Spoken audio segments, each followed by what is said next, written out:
اس وقت میں عبار و عدالت کے بالکل بیک گراؤنڈ پر ہوں، جہاں پر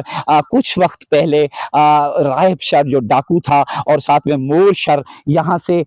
کھڑکی توڑ کر فرار ہو چکے ہیں۔ اب اتنی بڑی انتظامیہ، اتنے بڑے آپریشن کچھ عرصہ پہلے گھوٹکی پولیس کی جانب سے جو کچے میں آپریشن پایا گیا، اس آپریشن سے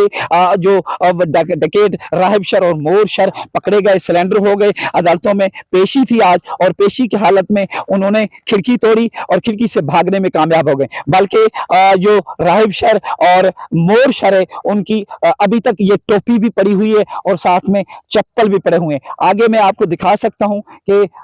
کھڑکی کا جو حال ہے انتہائی خستہ حال ہے، اور یہ مطلب کیسے انہوں نے توڑی، کیسے کسی کو علم نہیں ہوا، کیا معاملات ہیں، ابھی تک اس بات کی تفصیل ہمیں نہیں مل سکی ہے۔ آپ کو دکھا سکتا ہوں جو کھڑکی کا حال ہے وہ بھی دکھا سکتا ہوں۔ انتہائی خستہ حالات میں یہ کھڑکی ہے کہ اندر قیدی اتنی کمزور میں، اتنے بڑے کرمنل جو قیدی ہیں وہ کیسے رکھے گئے، اور یہ توڑنے میں ظاہر بات ہے کوئی آواز ہوگی، ظاہر بات ہے کوئی نہ کچھ تو ہوگا رسول، ظاہر بات ہے یہاں سے جب بھاگے ہیں اتنے بڑے شہر میں تو کسی نے تو اس کو ریسیو کیا ہوگا، کوئی گاڑی آئی ہوگی، کوئی موٹر سائیکل آیا ہوگا جو یہاں سے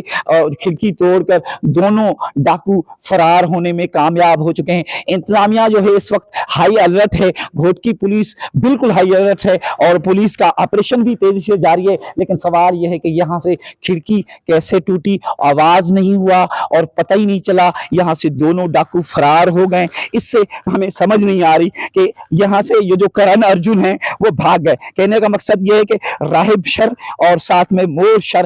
آج کل جو ہے وہ کرن ارجن بنے ہوئے ہیں۔ اس لیے اپنے میزبان غلام رسول بھٹو کو کاروان حق سے اجازت دیجیے گا۔ جزاک اللہ خیر۔